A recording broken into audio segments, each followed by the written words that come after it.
बिस्मिल्लाहिर्रहमानिर्रहीम। अस्सलाम वालेकुम नाजरीन, रोज़ा रखने से जिस्म के अंदर बहुत सी तब्दीलियाँ रुनुमा होती है। इंसान का मैदा 11 महीने काम करने के बाद जब 1 महीना रेस्ट करता है तो इसके तमाम अज़ा में एक एनर्जी पैदा हो जाती है, जिसकी वजह से इंसान बहुत सी बीमारियों से बच जाता है। रमज़ान के महीने में हमारे न सिर्फ ग़िज़ाई मामूलात तब्दील हो जाते हैं, बल्कि पूरा दिन जिस्म को गर्मी, प्यास और भूख से महफूज रखने के लिए सहरी के वक्त दही का इस्तेमाल जादुई तासीर का हामिल है।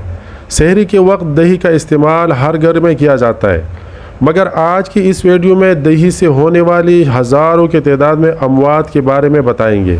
इस वीडियो में बताया जाएगा कि दही खाते वक्त कौन सी ऐसी गलती है जो बहुत सारे लोग जाने अनजाने में करते वक्त मौत की मुंह में भी जा सकते हैं। ऐसी कौन सी गलती है जिसे सुनकर आप लोग भी परेशान हो जाएंगे। नाजरीन, ये एक ऐसी गलती है जो सहरी में हर कोई करता है, लिहाजा वीडियो को आखिर तक लाजमी देखिए। लेकिन इससे पहले अगर आप लोगों ने हमारे चैनल को सब्सक्राइब नहीं किया तो सब्सक्राइब करें, वीडियो को लाइक करें, दोस्तों के साथ शेयर करें ताकि ये मालूमात ज़्यादा से ज़्यादा लोगों तक पहुंच सके। हुज़ूर नबी करीम सल्लल्लाहु अलैहि वसल्लम ने फरमाया कि सहरी तनावल करना हमारे और अहली किताब के रोज़े के दरमियान फ़र्क है। फिर आप सल्लल्लाहु अलैहि वसल्लम ने फरमाया कि अल्लाह तबारक व तआला सहरी करने वालों पर रहमत फरमाता है और फरिश्ते इसके लिए रहमत की दुआ करते हैं। एक सहाबी हुज़ूर नबी करीम सल्लल्लाहु अलैहि वसल्लम के पास हाजिर हुए। आप सल्लल्लाहु अलैहि वसल्लम इस वक्त सहरी तनावल फरमा रहे थे। आप सल्लल्लाहु अलैहि वसल्लम ने इस सहाबी से फरमाया, सहरी का खाना बाबरकत है, ये अल्लाह तबारक व तआला ने तुम्हें अपने फज़ल से अता किया, लिहाजा इसको मत छोड़ो। सबसे पहले हम सहरी में दही के फ़ायदे जानते हैं, इसके बाद इसकी गलती के बारे में बात करेंगे जो बहुत से लोग दही खाते वक्त करते हैं। दोस्तों, हुज़ूर नबी करीम सल्लल्लाहु अलैहि वसल्लम के पसंदीदा ग़िज़ा में दूध, खजूर, कद्दू और बकरे का गोश्त, सिरका और इंजीर शामिल है। हुज़ूर नबी करीम सल्लल्लाहु अलैहि वसल्लम को दूध बहुत ज़्यादा पसंद था। आप सल्लल्लाहु अलैहि वसल्लम अक्सर गाय और बकरी का दूध नोश फरमाते। दूध में मौजूद कैल्शियम, विटामिन, आयरन इंसानी जिस्म के लिए इंतहाई फ़ायदेमंद है। दूध इंसानी हड्डियों के लिए इंतहाई फ़ायदेमंद है, आंखों और नज़र के लिए मुफीद है। जिन लोगों को यादाश्त और भूलने की बीमारी रहती है, इनके लिए दूध का इस्तेमाल इंतहाई मुफीद है। दूध जिगर और मैदे की गर्मी को दूर करने में मदद देता है। हुज़ूर नबी करीम सल्लल्लाहु अलैहि वसल्लम का फरमान है, कोई ऐसी चीज़ नहीं जो ताम और मशरूब दोनों का काम करे सिवाय दूध के। अल्लाह तबारक व तआला कुरान पाक में फरमाता है, तुम्हारे लिए मवेशियों में भी एक सबक मौजूद है, इनके पेट से गोबर और खून के दरमियान हम तुम्हें एक चीज़ पिलाते हैं, यानी खालिस दूध जो पीने वालों के लिए नहायत ही खुशगवार है।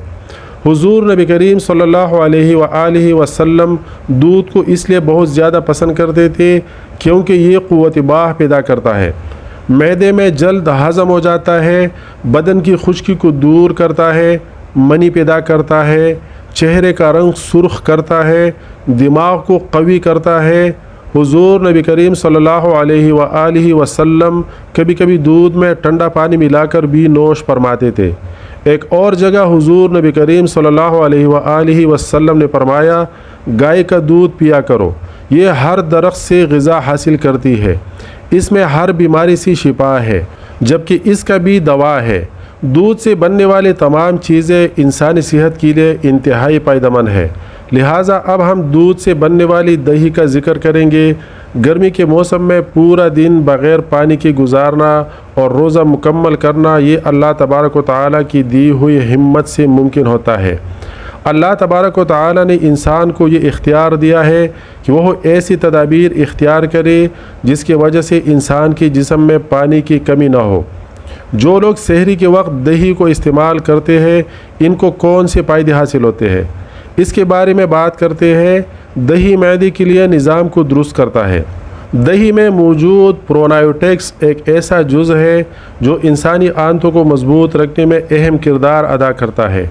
दही में जिंक और दीगर मादनियात भी होते हैं जो इंसानी सेहत के लिए इंतहाई मुफीद है। پروبایوٹکس نزلہ زکام کے خلاف لڑنے میں مدد کرتا ہے۔ دہی پروٹین کا بہترین ذریعہ ہے۔ پروٹین غذا کی کمزوری کے لیے انتہائی مفید ہے۔ یہ پروٹین جسم میں موجود پٹھوں کو درست کرتی ہے۔ دہی آپ کے ہڈیوں کے لیے انتہائی اچھا ہے۔ دہی کے ایک پیالہ میں 300 گرام کیلشیم ہوتا ہے۔ یہ کیلشیم کمزور ہڈیوں کے لیے انتہائی فائدہ مند ہے۔ دہی بلڈ پریشر کے مریضوں کے لیے انتہائی فائدہ مند ہے۔ اس میں موجود پوٹاشیم سوڈیم کی تعداد کو کم کرنے میں مدد دیتی ہے۔ دہی کو جسم میں کولیسٹرول اور دل کی صحت کو برقرار رکھنے کے لیے ایک اہم خوراک سمجھا جاتا ہے۔ جو لوگ دہی کا استعمال کرتے ہیں ان میں قلبی فطرات 16% تک کم ہو جاتی ہے۔ دہی میں موجود سرطان پیدا کرنے والے اجزاء ہوتے ہیں جو کینسر کے خطرات کو کم کرنے میں مدد دیتے ہیں۔ دہی وزن کو کم کرنے میں بھی اہم کردار ادا کرتا ہے۔ دہی پٹھوں کی تعمیر میں مدد کرتا ہے۔ یہ جسم میں آنے والے فالتو چربی کو جلانے میں مدد کرتا ہے۔ جب موسم کی تبدیلی ہو تو دہی الرجی کو کم کرنے کے لیے بہت اہم کردار ادا کرتا ہے۔ دہی کا سب سے بڑا فائدہ یہ ہے کہ یہ افطار تک پیاس کی شدت کو کم کرنے میں مدد دیتا ہے۔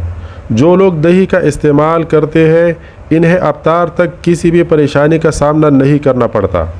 دہی کا آغاز سب سے پہلے اٹلی میں ہوا۔ جب اٹلی کا بادشاہ بیمار ہوا تو اس کے طبیب نے اسے دودھ سے بنا ہوا دہی کھلایا جس کی وجہ سے وہ صحت یاب ہو گیا۔ جرمن کے لوگ اس بات پر یقین کرتے ہیں جو لوگ دہی کا استعمال کرتے ہیں ان کے قد دراز اور ان کی عمریں لمبی ہوتی ہے۔ یہ تمام فائدے آپ جان چکے ہیں مگر اس کے ساتھ ساتھ اس کے کچھ نقصانات بھی ہیں۔ سحری میں وقت کم ہونے کی وجہ سے بہت سے لوگ جلدی دہی کھانے کے بعد فوراً چائے کا استعمال کرتے ہیں جس کی وجہ سے پیٹ میں ایسی تیزابیت پیدا ہونے کا خدشہ ہوتا ہے جو آپ کو موت کے منہ تک لے جا سکتی ہے۔ رمضان کے مہینے میں بہت سے لوگوں کو معدے کی بیماریاں شروع ہوتی ہے، پھر پورا سال معدے کی طرح کی بیماریوں کا سامنا کرنا پڑتا ہے۔ جو لوگ دہی کے ساتھ چائے کا استعمال کر لیتے ہیں انہیں نہیں پتہ کہ وہ کس قدر مشکلات کا سامنا کرنے والے ہیں۔ جو لوگ سحری کے وقت فروٹ کے بعد دہی کھاتے ہیں وہ یہ سمجھ لے کہ وہ موت کے منہ میں جانے والے ہیں، کیونکہ تمام پھلوں کے اندر تیزاب ہوتا ہے۔ جب دہی کے اندر بھی تیزاب ہونے کی وجہ سے ایک خطرناک اسٹنٹ تیار ہو جاتا ہے تو آپ کی آنتوں سمیت معدے کو تیزاب سے بھر دیتا ہے جس کی وجہ سے آنتوں میں زخم ہو جاتے ہیں۔ لہٰذا ان تمام غلطیوں سے اپنے آپ کو دور رکھیں۔ اللہ حافظ۔ اگر آپ لوگوں کو یہ ویڈیو اچھی لگی اس کو لائک کریں اور بہت زیادہ شیئر کریں صدقہ جاریہ کے طور پر تاکہ اور بھی لوگ اس سے فائدہ اٹھا سکیں، کیونکہ یہ بات صرف رمضان کے لیے نہیں ہے، رمضان تک محدود نہیں ہے، آگے بھی جا کے رمضان کے بعد لوگ یہ غلطیاں کرتے ہیں تو اس غلطیوں سے اور اس طرح کاموں سے لوگ بچے رہے۔ جزاک اللہ خیر۔ اگر آپ لوگ ہماری اس چینل پر پہلی بار یا آپ نے ابھی تک سبسکرائب نہیں کیا تو مؤدبانہ گزارش ہے کہ ہماری اس چینل کو سبسکرائب کریں، ہماری اسلامی بھائی چارے کا حصہ بنے۔ جزاک اللہ خیر۔ آپ لوگ جہاں بھی رہے، جس بھی ملک اور کنٹری، جس بھی گاؤں سے آپ لوگ ہمیں دیکھ رہے ہیں، اللہ تعالیٰ آپ کی تمام مشکلات دور فرما، اللہ تعالیٰ آپ کی تمام جائز خواہشات کو پورا کر۔ آمین ثم آمین۔ السلام علیکم ورحمۃ اللہ وبرکاتہ۔